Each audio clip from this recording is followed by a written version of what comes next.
ಇವತ್ತು ಗಣರಾಜ್ಯೋತ್ಸವ ಅಲ್ವಾ, ರಿಪಬ್ಲಿಕ್ ಡೇ. ನಿಮ್ಮೆಲ್ಲರಿಗೂ ಗಣರಾಜ್ಯೋತ್ಸವದ ಶುಭಾಶಯಗಳು ತಿಳಿಸೋನಾಗಿದ್ದಾರೆ. ಈ ಗಣರಾಜ್ಯೋತ್ಸವ ದಿನದಂದು ದೇವರು ಒಳ್ಳೆ ಊಟ, ಬಟ್ಟೆ, ಆರೋಗ್ಯ, ಅಧಿಕಾರಿಗಳು ನಮ್ಮನ್ನು ಆಳೋರನ್ನಾಗಿ ಅವರು ಸರಿಯಾಗಿ ಆಳ್ತಾ ಇದ್ದಾರೋ ಇಲ್ವೋ ನಮಗೆ ಗೊತ್ತಿಲ್ಲ. ನಮ್ಮ ದೇಶ ಏನಾಗಿದೆಯೋ ಸ್ವಲ್ಪ ತಿಳಿದಿದ್ದೀವಿ, ಸ್ವಲ್ಪ ತಿಳ್ಕೊಂಡಿಲ್ಲ. ಯಾರ್ಯಾರ ಪರಿಸ್ಥಿತಿ ಹೇಗಿದೆಯೋ ನಮ್ಮೆಲ್ಲರಿಗೂ ಗೊತ್ತು. ಒಬ್ಬೊಬ್ಬರದು ಒಂದೊಂದು ಬಾಧೆ, ಒಂದೊಂದು ಕುಟುಂಬಗಳು, ಒಂದೊಂದು ದೇಶಗಳು, ಒಂದೊಂದು ರಾಜ್ಯಗಳು, ಒಬ್ಬೊಬ್ಬರ ಕಷ್ಟ, ಅವರವ್ರ ನಷ್ಟ, ಬಾಧೆಗಳೆಲ್ಲ ಉಳಿದೆ. ಆದರೆ ಇಲ್ಲಿ ಕೂತಿರೋ ನಮಗಳಿಗಾದ್ರೂ ಯಾವ ಕಷ್ಟ, ಯಾವ ಬಾಧೆ, ಯಾವ ನಿಂದೆ, ಯಾವ ಅವಮಾನ ಏನೂ ಇವತ್ತು ನಮಗೆ ದೇವರು ಕೊಟ್ಟಿಲ್ಲ. ಇವತ್ತು ನಮ್ಮ ಭಾರತ ದೇಶದಲ್ಲಿರೋರು ಪ್ರತಿಯೊಬ್ಬರಿಗೂ ಯಾವ ದಿನ? ಗಣರಾಜ್ಯೋತ್ಸವ ದಿನ, ರಿಪಬ್ಲಿಕ್ ಡೇ. ಆದರೆ ಇಲ್ಲಿ ಕೂತಿರೋ ನಮ್ಮೆಲ್ಲರಿಗೂ ಗಣರಾಜ್ಯೋತ್ಸವ ದಿನ ಎಲ್ಲಿ? ದೇವರಲ್ಲಿ, ಯೇಸು ಸ್ವಾಮಿಯಲ್ಲಿ ನಾವು ನೋಡೋದಕ್ಕೆ ಬಂದಿದ್ದೇವೆ. ಗಣರಾಜ್ಯೋತ್ಸವ ಅಂದ್ರೆ ಏನೇನ್ರಿ? ನಿಮ್ಗೆ ಗೊತ್ತಾ ರಿಪಬ್ಲಿಕ್ ಡೇ ಅಂತಂದ್ರೆ? ನಾನು ತಿಳ್ಕೊಂಡಿರೋ ಪ್ರಕಾರ ನಾನು ಹೇಳ್ತೀನಿ, ಕೇಳ್ರಿ. 1947ರಲ್ಲಿ ನಮ್ಗೆ ಏನ್ ಬಂದಿದ್ದು? ಸ್ವತಂತ್ರ ಬಂದಿತ್ತು. ಬ್ರಿಟಿಷರು ಇಲ್ಲಿಂದ ಅವ್ರ ಊರಿಗೆ ಹೋದ್ರು. ನಮ್ಮ ದೇಶದಲ್ಲಿ ಎಷ್ಟೊಂದು ಜನ ವ್ಯಕ್ತಿಗಳು ಶಾಂತಿಯಿಂದ ಅವರನ್ನ ಕಳಿಸಿದ್ರು, ಯುದ್ಧ ಮಾಡಿ ಕಳಿಸಿದ್ರು, ಉಪ್ಪು ಸತ್ಯಾಗ್ರಹಗಳಿಂದ ಕಳಿಸಿದ್ರು. ತುಂಬಾ ಜನ ನಾನಾ ವಿಧವಾದ ಕಷ್ಟಗಳನ್ನು ಪಟ್ಟು ಅವರ ಹತ್ರ ನಾವು ಗುಲಾಮರಾಗಿದ್ವಿ. ಅದರಿಂದ ನಮ್ಗೇನ್ ಸಿಕ್ತು? ಬಿಡುಗಡೆ ಸಿಕ್ತು. ಸ್ವತಂತ್ರ ಬಂದಿದ್ದಾದ್ಮೇಲೆ ಹೆಚ್ಚು ಕಡಿಮೆ 2.5 ವರ್ಷ ಆದ್ಮೇಲೆ ಏನ್ ಬಂದಿದ್ದು? ಗಣರಾಜ್ಯೋತ್ಸವ ದಿನ ಬಂದಿದ್ದು. ರಿಪಬ್ಲಿಕ್ ಡೇ ಅಂತ ನಾವು ಏನ್ ಮಾಡ್ತೀವಿ? ಆಚರಿಸ್ತಾ ಇದ್ದೀವಲ್ಲ, ಇದು ಬಂದಿದ್ದು. 2.5 ವರ್ಷ ಹೆಚ್ಚು ಕಡಿಮೆ ಆದ್ಮೇಲೆ ಈ ದಿನ ಬಂತು. ಕಾರಣ ಇದು ಪ್ರಜಾಪ್ರಭುತ್ವ ದೇಶ. ಗಣರಾಜ್ಯೋತ್ಸವ ಅಂದ್ರೆ ಪ್ರಜಾಪ್ರಭುತ್ವ ಅಂತ ಅರ್ಥ. ಗಣರಾಜ್ಯೋತ್ಸವ ಪ್ರಜಾಪ್ರಭುತ್ವ ಅಂದ್ರೆ ಪ್ರಜೆಗಳೇ ಅಧಿಕಾರಿಗಳನ್ನು ಆಯ್ಕೆ ಮಾಡಿಕೊಳ್ಳುವಂಥದ್ದು. ಒಬ್ರು ಅಧಿಕಾರದಲ್ಲಿ ಇರಬೇಕು ಅಂತಂದ್ರೆ ಅವರನ್ನು ಆಯ್ಕೆ ಮಾಡಿಕೊಳ್ಳೋದು ಯಾರಿಗೆ ಬಿಟ್ಟಿದ್ದು? ಪ್ರಜೆಗಳನ್ನು ಬಿಟ್ಟಿದ್ದು. ದೇವರು ವಾಕ್ಯ ಹೇಳೋ ಪ್ರಕಾರ ಈ ನಮ್ಮ ಭಾರತ ದೇಶವನ್ನು ನಾವು ನೋಡ್ಬೇಕಾದ್ರೆ, ಎಲ್ಲ ಅಧಿಕಾರಿಗಳನ್ನು ನಾವು ನೋಡ್ಬೇಕಾದ್ರೆ ಪ್ರಜೆಗಳು ಎಂಥವ್ರನ್ನ ಆಯ್ಕೆ ಮಾಡ್ಕೊಳ್ತಾ ಇದ್ದಾರೆ ಅಂತಂದ್ರೆ, ಅಧಿಕಾರಿಗಳು ಯಾರಿಗೆ ದುಡ್ಡು ಕೊಡ್ತಾರೋ ಅವರನ್ನು ಆಯ್ಕೆ ಮಾಡ್ಕೊಳ್ತಾ ಇದ್ದಾರೆ. ಮುಂದಿನ ಪರಿಸ್ಥಿತಿ ಯೋಚನೆ ಮಾಡೋದಿಲ್ಲ. ಇಂತಹ ಪ್ರಜಾಪ್ರಭುತ್ವ ದೇಶ ಆಗ್ಬೇಕಂತ ಎಷ್ಟೋ ಜನ ಕಷ್ಟಪಟ್ಟು ಸ್ವತಂತ್ರ ತಗೊಂಡ್ಬಂದು ಕೊಟ್ಟಿಲ್ಲ. ಅವೆಲ್ಲವುಗಳನ್ನು ಇವತ್ತು ಏನ್ ಮಾಡ್ಕೊಳ್ತಾ ಇದ್ದಾರೆ? ಉಪಯೋಗ ಮಾಡ್ಕೊಳ್ತಾ ಇಲ್ಲ, ದುರುಪಯೋಗ ಮಾಡ್ಕೊಳ್ತಾ ಇದ್ದಾರೆ. ಪ್ರಜಾಪ್ರಭುತ್ವ ದೇಶದಲ್ಲಿ ನಾವೆಲ್ಲರೂ ಬದುಕ್ತೀವಿ ಅಂತಂದ್ರೆ, ನಾವೆಲ್ಲರೂ ಜೀವಿಸ್ತೀವಿ ಅಂತಂದ್ರೆ ಒಳ್ಳೆ ಅಧಿಕಾರಿಯನ್ನು ಆಯ್ಕೆ ಮಾಡಿಕೊಳ್ಬೇಕು. ಆದ್ರೆ ನಮ್ಮ ಪ್ರಜೆಗಳು ಒಳ್ಳೆ ಅಧಿಕಾರಿಗಳನ್ನು ಆಯ್ಕೆ ಮಾಡಿಕೊಳ್ಳೋದೇ ಇಲ್ಲ. ಯಾಕೆ ಗೊತ್ತಾ? ಸತ್ಯ ಎಲ್ಲಿ ಇರ್ತದೋ, ನಿಜ ಎಲ್ಲಿ ಇರ್ತದೋ, ಸಹಾಯ ಎಲ್ಲಿರ್ತದೋ ಅಲ್ಲಿ ಏನಿರೋದಿಲ್ಲ? ಪ್ರಜೆಗಳ ಆಯ್ಕೆ ಇರೋದಿಲ್ಲ. ಯೇಸು ಸ್ವಾಮಿಯನ್ನು, ಯಾವ ತಪ್ಪು ಇಲ್ಲದಿರ ಇರುವ ಸ್ವಾಮಿಯನ್ನು ಎಲ್ಲಿ ನಿಲ್ಲಿಸಿದ್ರು? ಪ್ರಜೆಗಳ ಮುಂದೆ ನಿಲ್ಲಿಸಿದ್ರು. ಪ್ರಜೆಗಳ ಮುಂದೆ ಯೇಸು ಸ್ವಾಮಿ ನಿಂತಿದ್ರು. ಆದರೆ ಪ್ರಜೆಗಳು ಆಯ್ಕೆ ಮಾಡಿಕೊಂಡಿದ್ದು ಒಳ್ಳೆ ವ್ಯಕ್ತಿಯನ್ನಲ್ಲ. ಶಿಷ್ಯರು ಆಯ್ಕೆ ಮಾಡಿಕೊಂಡಿದ್ದು ದೇವರನ್ನಲ್ಲ. ಜೊತೆನಲ್ಲಿದ್ದ ಶಿಷ್ಯನೇ ಇಷ್ಟಪಟ್ಟಿದ್ದು, ಪ್ರೀತಿ ಮಾಡಿದ್ದು, ಯೇಸು ಸ್ವಾಮಿ ಜೊತೆಯಲ್ಲಿದ್ದು ತಿನ್ನುತ್ತಾ ಕುಡಿಯುತ್ತಾ ಸಂತೋಷಿಸುತ್ತಾ ದೇವರ ರಾಜ್ಯವನ್ನು ತಿಳಿಯುತ್ತಾ ಆತನ ಜೊತೆ ಸಂಚಾರ ಮಾಡಿದವನು ಯೂದನೇ ದೇವರಿಗೆ ಏನಾಗ್ಬಿಟ್ಟನು? ವಿರೋಧವಾಗಿಬಿಟ್ಟನು. ಇನ್ನ ನಮ್ಮ ಈ ಪ್ರಜೆಗಳು ಎಷ್ಟು ಮಾತ್ರ ಎಲ್ಲ ಪ್ರಜೆಗಳು ಸೇರಿದ್ದಾರೆ. ರಾಜನು ಇದ್ದಾನೆ, ಯೇಸು ಸ್ವಾಮಿ ಸಹ ಅಲ್ಲಿ ಇದ್ದಾರೆ. ರಾಜನಿಗೇನೋ ಈತನು ಒಳ್ಳೆ ವ್ಯಕ್ತಿ ಅಂತ ಅನಿಸ್ತು, ಈತನಲ್ಲಿ ಯಾವ ತಪ್ಪಿಲ್ಲ ಅಂತ ಯಾರಿಗನ್ನಿಸ್ತು? ರಾಜನಿಗೆ ಅನಿಸ್ತು. ಈತನಲ್ಲಿ ನನಗೆ ಯಾವ ತಪ್ಪು ಕಾಣ್ತಾ ಇಲ್ಲ, ಪ್ರಜೆಗಳಾದ ನಿಮಗೆ ಬಿಟ್ಟಿದ್ದು ಅಂತ ಪ್ರಜೆಗಳಿಗೆ ಹೇಳಿದ್ರೆ ನೀವೇನಂತೀರಾ ಅಂತ ಪ್ರಜೆಗಳನ್ನು ಕೇಳಿದ್ರೆ ಈತನನ್ನು ಶಿಲುಬೆಗಾಕ್ರಿ, ಶಿಲುಬೆಗಾಕ್ರಿ, ಶಿಲುಬೆಗಾಕ್ರಿ ಅಂತ ಎಲ್ಲರೂ ಏನ್ ಮಾಡಿದ್ರು? ಕೂಗಾಡಿದ್ರು. ಶಿಲುಬೆಗಾಕ್ರಿ, ಶಿಲುಬೆಗಾಕ್ರಿ, ಶಿಲುಬೆಗಾಕ್ರಿ ಅಂತ ಅಂತ ಪರಮಾತ್ಮನನ್ನೇ ಬಿಟ್ಟಿಲ್ಲ ಪ್ರಜೆಗಳು. ಇನ್ನ ಮನುಷ್ಯರು, ಅಧಿಕಾರಿಗಳು ರಾಜ್ಯವನ್ನು ಆಳೋದಕ್ಕೆ ಒಳ್ಳೆ ವ್ಯಕ್ತಿಗಳನ್ನು ಆಯ್ಕೆ ಮಾಡ್ಕೊಳ್ತಾರ? ಆಯ್ಕೆ ಮಾಡಿಕೊಳ್ಳೋದೇ ಇಲ್ಲ. ಜನವರಿ 26ನೇ ತಾರೀಕು ಬಂದ್ರೆ ಗಣರಾಜ್ಯೋತ್ಸವದಿ ಅಂತ ಮಾಡ್ತೀವಿ, ಆನಂದ ಪಡ್ತೀವಿ. ಅಷ್ಟೇ ಬಿಟ್ರೆ ಇನ್ನ ವರ್ಷ ಎಲ್ಲ ಅವನ ಜೀವನ ಪೂರ್ತಿ ಅವನಲ್ಲಿ ಏನಿರೋದಿಲ್ಲ, ಆ ಒಂದು ಗಣರಾಜ್ಯ ಅಂತ ಅವನಲ್ಲಿ ಇರೋದೇ ಇಲ್ಲ. ಗಣರಾಜ್ಯೋತ್ಸವ ಅನ್ನೋದು ಅವನ ತಲೆನಲ್ಲಿ ಇರೋದಿಲ್ಲ, ಅವನ ಹೃದಯದಲ್ಲಿ ಇರೋದಿಲ್ಲ, ಅವನಿಗೆ ದೇಶಭಕ್ತಿನೂ ಇರೋದಿಲ್ಲ, ಯಾವ ಭಕ್ತಿನೂ ಇರೋದಿಲ್ಲ. ಸುಮ್ಮನೆ ನನಗೆ ದೇಶ ಹೆಚ್ಚು, ನಮ್ಮ ಊರು ಹೆಚ್ಚು, ನಮ್ಮ ನಾಡೆಚ್ಚು ಅಂತ ಬರೀ ಬಾಯಿ ಮಾತಲ್ಲಿ ಹೊರತು ಅವನ ಒಂದು ನಡತೆ, ಅವನ ಒಂದು ಮನಸ್ಸಲ್ಲಿ ದೇಶದ ಭಕ್ತಿ ಇರೋದೇ ಇಲ್ಲ. ಇವತ್ತು ಎಲ್ಲಾರು ಗಣರಾಜ್ಯೋತ್ಸವ, ಪ್ರಜಾಪ್ರಭುತ್ವ ದೇಶವನ್ನು ಬಳಕೆ ಮಾಡ್ಕೊಳ್ತಿರೋದು ಯಾವ ತರ ಗೊತ್ತಾ?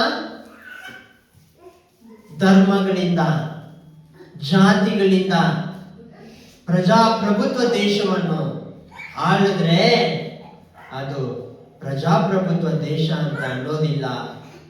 ಪ್ರಜಾಪ್ರಭುತ್ವ ದೇಶ ಅಂದ್ರೆ ಒಳ್ಳೆ ವ್ಯಕ್ತಿಯನ್ನು ಆಯ್ಕೆ ಮಾಡಿಕೊಂಡು ಜಾತಿ, ಧರ್ಮ ಇವೆಲ್ಲವುಗಳನ್ನು ಬಿಟ್ಟು ದೇವರು ಕೊಡುವ ಶಾಂತಿಯನ್ನು ನಾವು ತೆಗೆದುಕೊಂಡು ದೇವರನ್ನು ನಂಬಿ ದೇವರ ಮಾರ್ಗದಲ್ಲಿ ನಡೆಯುವ ಪ್ರತಿಯೊಬ್ಬನಿಗೂ ಏನು ದೊರೆಯುತ್ತದೆ? ಪ್ರಜಾಪ್ರಭುತ್ವ ದೇಶ ದೊರೆಯುತ್ತದೆ, ಶಾಂತಿ ಸಮಾಧಾನ ದೇಶ ದೊರೆಯುತ್ತದೆ. ಪ್ರಜೆಗಳಿಗೆಲ್ಲರಿಗೂ ಶಾಂತಿ ಸಮಾಧಾನ. ಶಾಂತಿ ಅಂತಂದ್ರೆ ಏನೇನ್ರಿ? ನೆಮ್ಮದಿ, ಬಿಡುಗಡೆ. ಇವಾಗ ತಾನೇ ಸುಧಾರಿಸ್ಕೊಂಡಿದ್ದೀವಿ, ಇಷ್ಟು ದಿನ ಕಷ್ಟ ಪಡ್ತಾ ಇದ್ವಿ, ಒಂದಾನೊಂದು ದಿನ ಗುಲಾಮರಾಗಿದ್ವಿ, ಇವಾಗ ನಾವು ಗುಲಾಮರಾಗಿಲ್ಲ. ನಮ್ಮನ್ನು ಆಳುವವರನ್ನು ನಾವೇ ಆಯ್ಕೆ ಮಾಡಿಕೊಳ್ಬಹುದು, ಒಳ್ಳೆ ದಾರಿನಲ್ಲಿ ನಡೆಯಬಹುದು, ಒಳ್ಳೆಯದನ್ನು ಆಯ್ಕೆ ಮಾಡಿಕೊಳ್ಬಹುದು.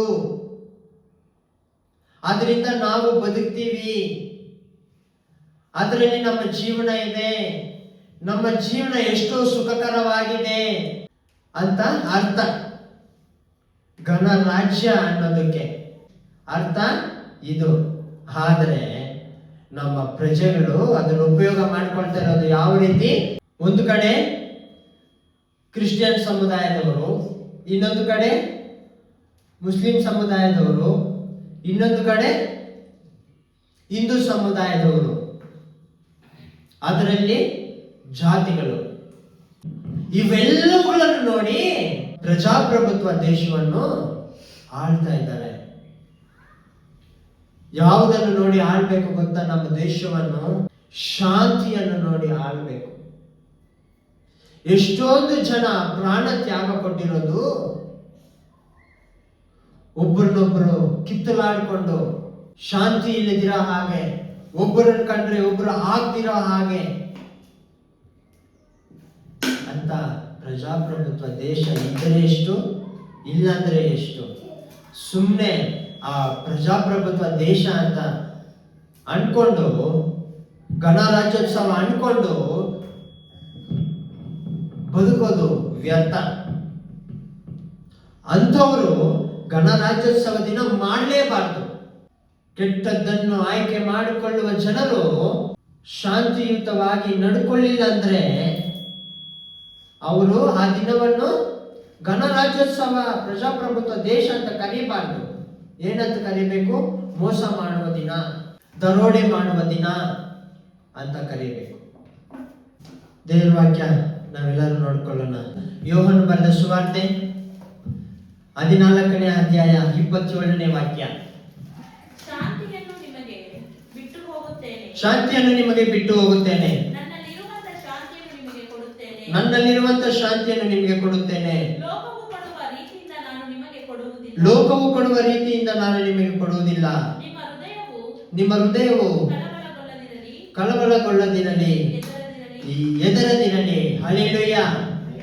ಯೇಸು ಸ್ವಾಮಿಯನ್ನು ನಂಬುವ ಪ್ರತಿಯೊಬ್ಬನು ದೇವರನ್ನು ತಿಳ್ಕೊಂಡು, ದೇವರಿಗೆ ನಾವು ಶಿಷ್ಯರಾಗಿ, ಭಕ್ತರಾಗಿ, ದೇವರನ್ನು ಹಿಂಬಾಲಿಸುವವರಾಗಿ ಇದ್ರೆ ಪ್ರತಿಯೊಂದು ಪ್ರಜೆಗಳಿಗೂ ನಮ್ಮ ದೇಶದಲ್ಲಿ ಏನಾಗ್ತಾ ಇತ್ತು? ನಿಜವಾದ ಪ್ರಜಾಪ್ರಭುತ್ವ ದೇಶವಾಗ್ತಾ ಇತ್ತು. ನಿಜವಾದ ಗಣರಾಜ್ಯೋತ್ಸವ ದಿನ ನಡೀತಾ ಇತ್ತು. ಯಾರಲ್ಲೂ ಏನಿಲ್ಲ, ಶಾಂತಿ ಇಲ್ಲ. ಅವರು ಗೊತ್ತಿರುವ ಶಾಂತಿ ಯಾವುದು ಗೊತ್ತಾ? ಮೋಸ ಮಾಡೋದು, ದರೋಡೆ ಮಾಡೋದು, ಸಂಪಾದನೆ ಮಾಡಿಕೊಳ್ಳೋದು, ದುಡ್ಡನ್ನೇ ಬಯಸೋದು, ಕೆಟ್ಟತನದಲ್ಲಿ ನಮ್ಮ ರಾಜ್ಯವನ್ನು ಆಳ್ತಾ ಇದ್ದಾರೆ. ಅರ್ಥ ಆಗ್ತಾ ಇದೆಯಾ? ನಮ್ಮ ರಾಜ್ಯವನ್ನು ಆಳ್ಬೇಕು ಅಂತಂದ್ರೆ, ಒಳ್ಳೆ ಅಧಿಕಾರ ಬರಬೇಕು ಅಂತಂದ್ರೆ ಮನುಷ್ಯನಿಂದ ಏನಾಗೋದಿಲ್ಲ, ಸಾಧ್ಯನೇ ಇಲ್ಲ. ಎಷ್ಟು ಸಂಗೊಳ್ಳಿ ರಾಯಣ್ಣರು ಸತ್ರುನು ನಮ್ಮ ಪ್ರಜೆಗಳು ಏನಾಗೋದಿಲ್ಲ, ಬದಲಾಗೋದಿಲ್ಲ. ಎಷ್ಟೊಂದು ಜನ ಯುದ್ಧ ಮಾಡಿ ಹೋರಾಡಿದ್ರು ನಮ್ಮ ಪ್ರಜೆಗಳು ತಿಳ್ಕೊಳ್ಳೋದಿಲ್ಲ, ವ್ಯರ್ಥ. ಎಷ್ಟು ಸ್ವತಂತ್ರ ತಂದು ಕೊಟ್ರು ನಮ್ಮ ಜನರು ಏನ್ ಮಾಡೋದಿಲ್ಲ, ಗುಲಾಮರಾಗಿ ಇರೋದಿಲ್ಲ. ನಾವು ಗುಲಾಮರಾಗೇ ಇರ್ತೀವಿ. ಯಾವುದಕ್ಕೆ? ದುಡ್ಡಿಗೆ, ಲೋಕದ ಆಸೆಗೆ, ಕ್ಷಣ ಸುಖಕ್ಕೋಸ್ಕರ ಒಂದು ಸಲ ಅವರು ದುಡ್ಡು ಕೊಡೋದಕ್ಕೋಸ್ಕರ ನಮ್ಮ ಮತಗಳನ್ನು ನಾವು ಮಾರ್ಕೊಳ್ತೀವಿ. ಆ ಥರ ಮಾಡಬಾರ್ದು. ದೇವರ ವಾಕ್ಯ ಹೇಳುವ ಪ್ರಕಾರ ಶಿಷ್ಯರಿಗೆ ಯೇಸು ಸ್ವಾಮಿ ಹೇಳ್ತಾ ಇರೋದು, ಆತನ ಹಿಂಬಾಲಿಸುವವರಿಗೆ ಆತನ ಹೇಳ್ತಾ ಇರೋದು, ಆತನ ಜೊತೆಯಲ್ಲಿದ್ದವರಿಗೆ ಹೇಳ್ತಾ ಇರೋದು ಏನಂತ ಗೊತ್ತಾ? ಶಾಂತಿಯನ್ನು ನಿಮ್ಗೆ ಬಿಟ್ಟು ಹೋಗ್ತೀನಿ, ನನ್ನಲ್ಲಿರುವಂತ ಶಾಂತಿಯನ್ನು ನಿಮ್ಗೆ ಕೊಡ್ತೀನಿ. ಲೋಕ ಕೊಡೋ ರೀತಿಯಲ್ಲಿ ನಾನು ನಿಮ್ಗೆ ಕೊಡೋದಿಲ್ಲ. ನಮ್ಮ ದೇಶವನ್ನು ಆಳುವ ಪ್ರತಿಯೊಬ್ಬ ಅಧಿಕಾರಿಗಳು, ನಮ್ಮ ದೇಶವನ್ನು ಆಳುವ ಪ್ರತಿಯೊಬ್ಬ ಅಧಿಕಾರಿಗಳು ಏನ್ ಮಾಡ್ಬೇಕು ಅಂತಂದ್ರೆ, ದೇವರನ್ನು ನಂಬಿ ಹಿಂಬಾಲಿಸುವವನಾದ್ರೆ ಒಳ್ಳೆ ಅಧಿಕಾರಿಗಳಾಗ್ತಾರೆ ಹೊರತು ದೇವರನ್ನು ನಂಬದೆ ನಮ್ಮ ಭಾರತ ದೇಶದಲ್ಲಿ ಒಳ್ಳೆ ಅಧಿಕಾರಿಗಳು ಆಗೋದಕ್ಕೆ ಏನಿಲ್ಲ, ಸಾಧ್ಯನೇ ಇಲ್ಲ. ಮೋಸ,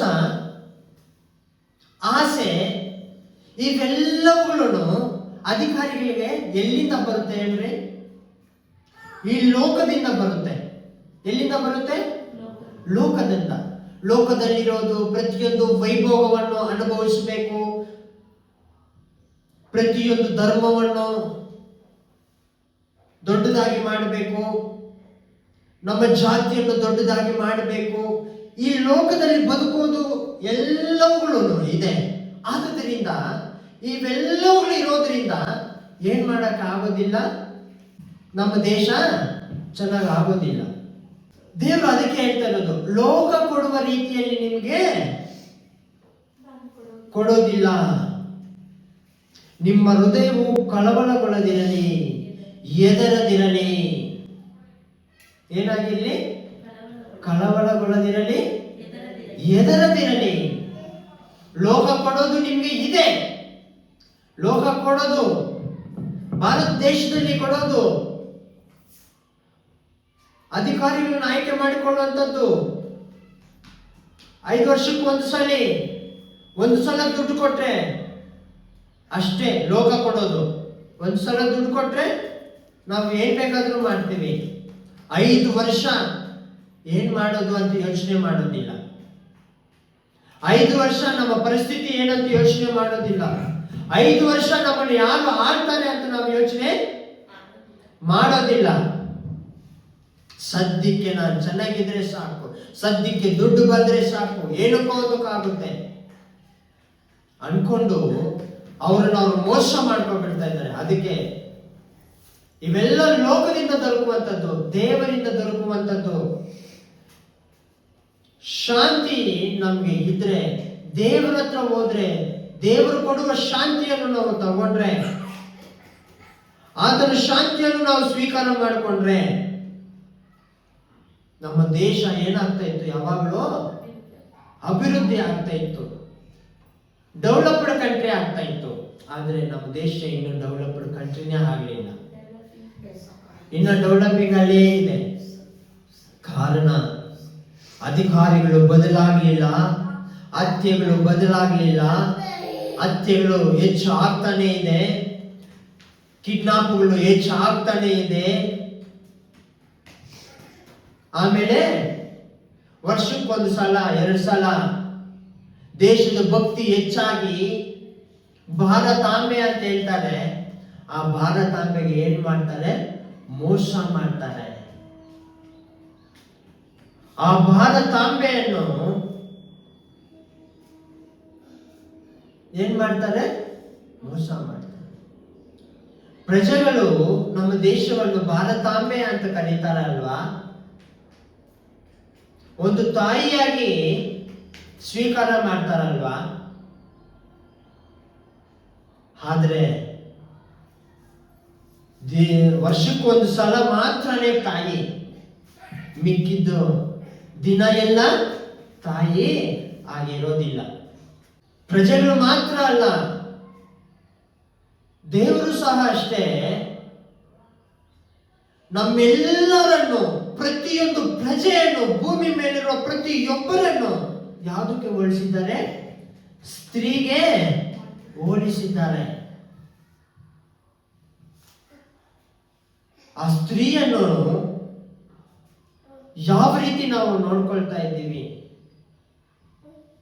ಆ ಸ್ತ್ರೀಯನ್ನು, ಆ ಸ್ತ್ರೀಗೆ ಧಕ್ಕೆ ತರಬಾರ್ದು, ನಾವು ಕೆಟ್ಟದ್ದು ಬಯಸಬಾರ್ದು, ನಾವು ಒಳ್ಳೆತನನೇ ಇರಬೇಕು.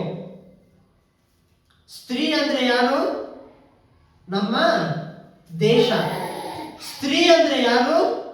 ನಾವೆಲ್ಲರೂ. ಆದ್ರೆ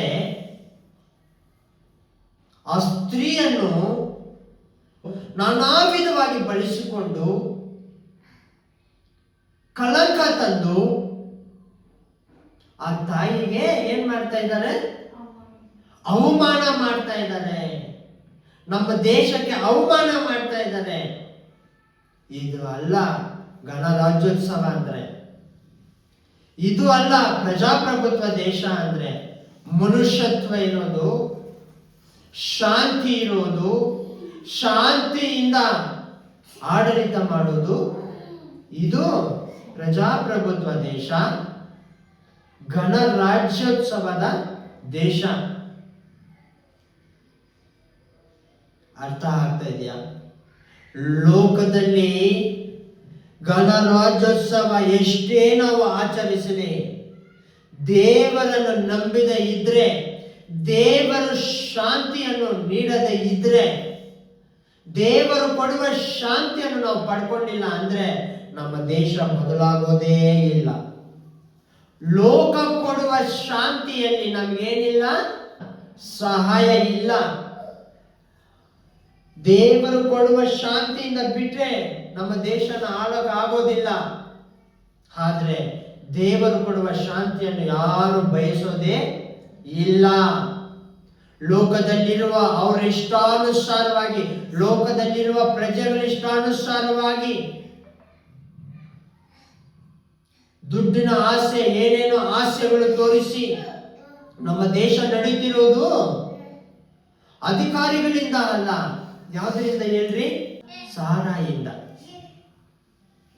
ನಮ್ಮ ದೇಶ ನಡೀತಾ ಇರೋದು ಗುಟ್ಕಾ, ಪಾನ್ ಪರಾಕಗಳಿಂದ, ಸಿಗರೇಟ್ಗಳಿಂದ, ಕೆಟ್ಟದ್ರಿಂದ ನಮ್ಮ ದೇಶವನ್ನು ಆಳ್ತಾ ಇದ್ದಾರೆ ಹೊರತು ಒಳ್ಳೆತನದಿಂದ ನಮ್ಮ ದೇಶವನ್ನು ಯಾವ ಅಧಿಕಾರಿನೂ ಆಳ್ತಾ ಇಲ್ಲ. ಎಷ್ಟು ವರ್ಷಗಳಾಯಿತು ನಮಗೆ ಸ್ವತಂತ್ರ ಬಂದು? 47ರಲ್ಲಿ ಸ್ವತಂತ್ರ ಬಂದು 50ರಲ್ಲಿ ಪ್ರಜಾಪ್ರಭುತ್ವ ದೇಶ ಆದ್ರೂ ಆ ದಿನಗಳು ಎಷ್ಟೊಂದು ಜನ ಕಷ್ಟಪಟ್ಟು ರಕ್ತ ಸುರಿಸಿ ಪ್ರಾಣ ಕೊಟ್ಟು ಯುದ್ಧಗಳು ಮಾಡಿ ನಾನಾ ವಿಧವಾದ ರೀತಿಯಲ್ಲಿ ಎಷ್ಟೊಂದು ಜನ ವೀರಮರಣ ಹೊಂದಿ ಎಷ್ಟೋ ಕಷ್ಟಪಟ್ಟರು. ಆದ್ರೆ ಅವೆಲ್ಲವುಗಳ ಜನರು ಏನ್ ಮಾಡ್ತಾ ಇದ್ದಾರೆ? ಉಪಯೋಗ ಮಾಡ್ಕೊಳ್ತೀರಾ? ಅದಕ್ಕೆ ವಿರುದ್ಧವಾಗಿ ನಮ್ಮ ದೇಶ ನಡೀತಾ ಇದೆ. ಹಾಗೆ ಅಧಿಕಾರಿಗಳು ಆಳ್ತಾ ಇದ್ದಾರೆ. ನಮ್ಮ ಭಾರತ ದೇಶಕ್ಕೋಸ್ಕರ, ನಮ್ಮೆಲ್ಲರಿಗೋಸ್ಕರ ಈ ವಾಕ್ಯವನ್ನು ದೇವರು ಆಶೀರ್ವದಿಸಲಿ.